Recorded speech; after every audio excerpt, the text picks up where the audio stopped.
Hey everyone, so this video is going to go through the menu options of the Termoscania unit. And this is in reference to the Thermaport unit, which is either available on desktop or independent standalone. So when you get the unit and it starts up, it goes to a default screen of just this outline of a person. When they walk up, their face should be somewhere in this outline, and it'll start reading them. But let's go into the menu and let's go and explore some of the options that are there. So on the top right hand corner, you have a gear icon, and we're going to use a demo password right now to go into this unit, but each unit comes with its own password, so and you can change it later on to however you like. So once you do confirm, you now come into the main unit menu, and you have a couple options on top here. So the import image and import face options, these two are um, really used for if the system is being utilized as a security entrance system or for time logging or employee payroll logging. And if you're using it for this, your setup is completely different, and the way you were onboarded onto the system is different. And these settings would be explained to you, and data would be already placed into the system accordingly. Going to the third option, edit password. This is your the ability to actually change the password on your unit. So as I said in the demo unit, we did 1234. So say we wanted to change it to 0000, we just put the password in, click over here, same thing, put the password in twice, and again, you can change the password to whatever you like. So in this scenario, we're switching it over to 0000, confirm, and you're done. Um, Nope, sorry about that. Let me go back. So let's go see if that password change actually occurred, and we go back, and let's do 0000 and do confirmed. And there you go. As you can tell, the password change is taking effect. Um, okay. The next option that's there is users. So at the moment, we have three different users that are set up in here. Now, these users are fixed users. We've actually taken the system and told the system to actually put these users in. Now, this is again something that coincides with if you were using the system for payroll or for security on door opening and gate opening, which if you are doing this, your onboarding process is completely different. It would be the system would come with multiple attachments and so on and so forth. Going on to local records and local passerby. So local records is basically where the data is stored. This area is locked because security reasons dictate that local records of anybody who's passed through the units are not allowed to be kept unless specifically instructed. So if the purchaser of the unit specifically tells us at the point before the unit is deployed that they need to keep record, and they have a HEPA approved method of keeping local records and local files of individuals whose temperatures are taken for that location. They have to provide us in writing, and then we can go from there. Face error list.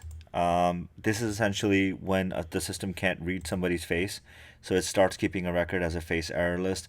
Typically, this is empty because it's a rare occasion that the system can't read a face, and it's typically because somebody has a hat on or something covering the front forehead where the unit actually directs itself to record a temperature.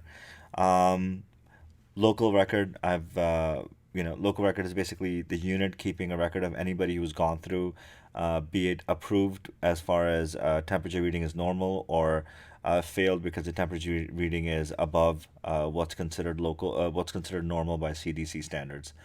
Local passerby is a default option. It stays active.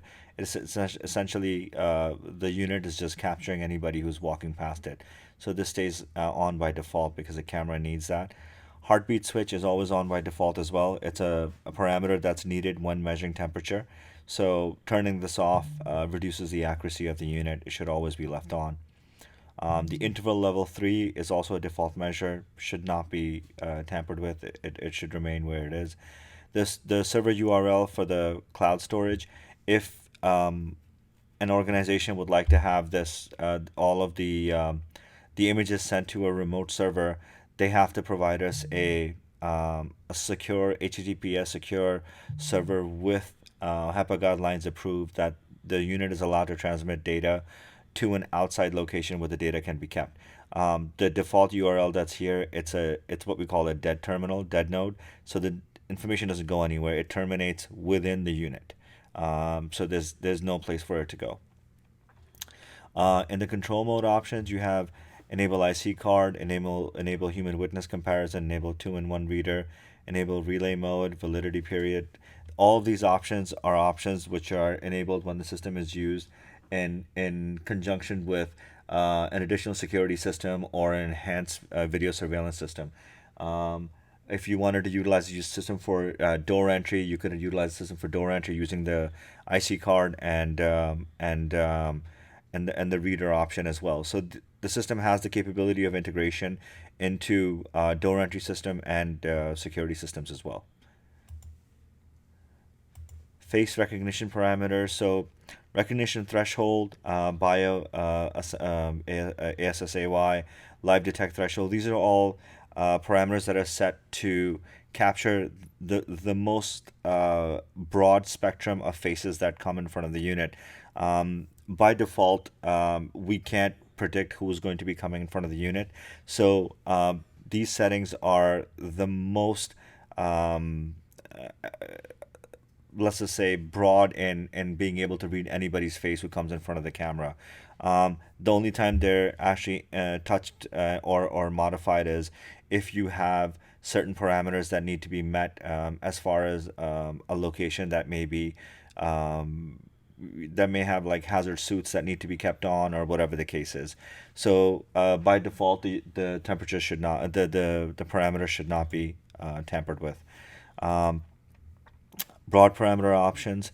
So enabling watchdog, everyday restart.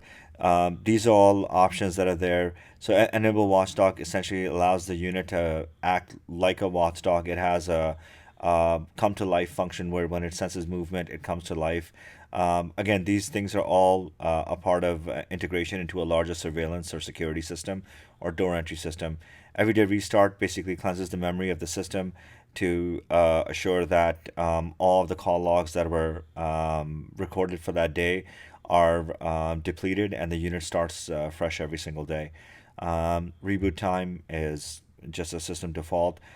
Mute by default is cutting off the audible sounds that come out of the unit. So you don't want to cancel this. You want the unit to be audible so that when somebody goes in front of it, if they have a hearing impairment or if they have a visual impairment, they can hear the unit audibly telling them to go closer to the unit, or if the scan wasn't done properly, they can go and rescan themselves as well. The board model is something that's fixed, and OSS service is also something that should remain off. Temperature parameter options. This is most likely the one that one option area that you might go into. Celsius to Fahrenheit. This is set by default. So if you did have a reason to go to Celsius, you would just click this, and the toggle will go by default to Celsius. But since in the North American market we're typically using Fahrenheit, our default is Fahrenheit. Temperature measurement mode, this is on. This is basically letting the unit know that for every person who comes in front of the unit, we want to capture temperature. The highest temperature that we're allowing before somebody can get green access is 99.5 degrees, and minimum temperature has to be 93.2 degrees. The module and compensation, all of these are hardware setting that really don't get adjusted. What you do have the option to do is enable check face mask and enable must face mask.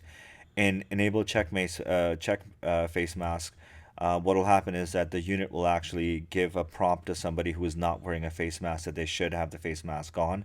And enable must face mask, what it'll do is it'll force the person to actually have a face mask on, or else it won't take a reading. So both are great options, especially if you want to implement a certain policy in a facility.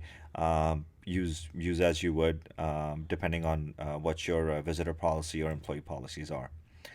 Um, the control options are referencing the two spotlights that are located on the unit. These should remain where they are unless you're in an area that's darker and the unit has an issue reading. So unless a unit gives you prompt where it says that it's got a problem reading, you should not touch these. So essentially, this is the amount of lumens of light that's being thrown out onto the person coming in front, and it helps the unit calibrate itself and get a proper and accurate reading from any user who's coming in front of the camera. Configuration of the camera is basically the hardware settings. Again, none of these should really be touched, but we'll go over it real quick.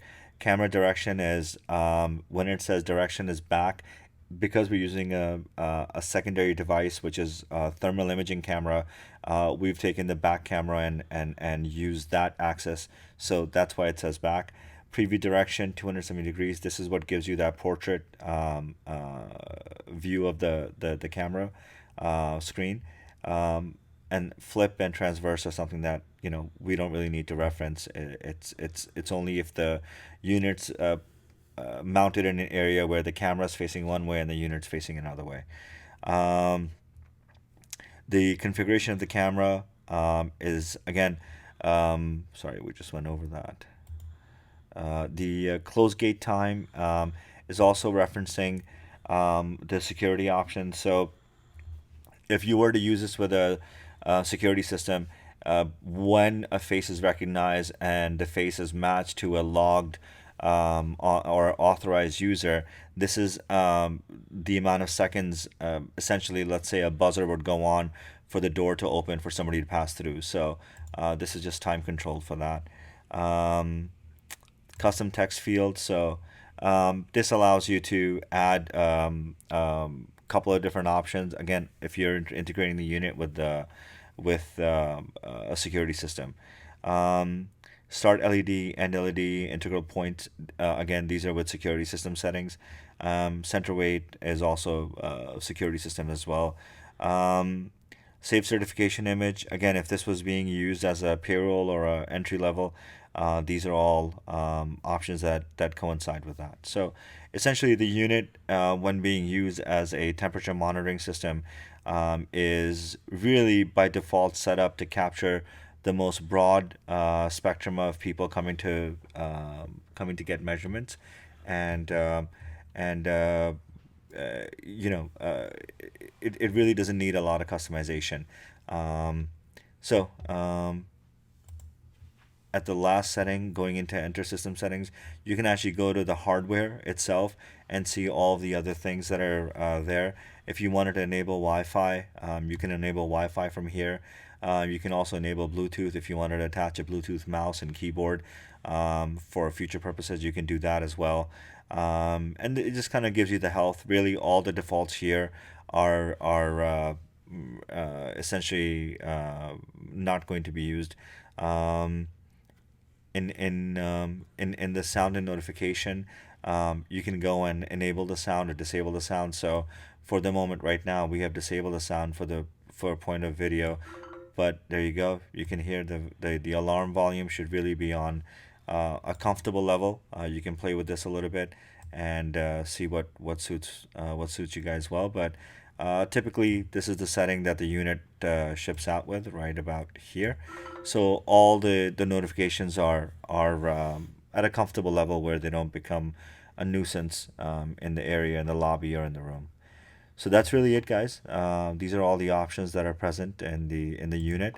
If you're using it just as a thermal imaging unit for safety check-ins for people visiting or employees in the facility, this video should cover all the options that you might have to access. If you're using it for anything else, then we have more detailed videos on that, and that system is a completely, it's a more broad system. If you have any questions, please visit termoscania.com, termoscania.com, and click on the info link and send us your questions, and we'll be more than happy to assist.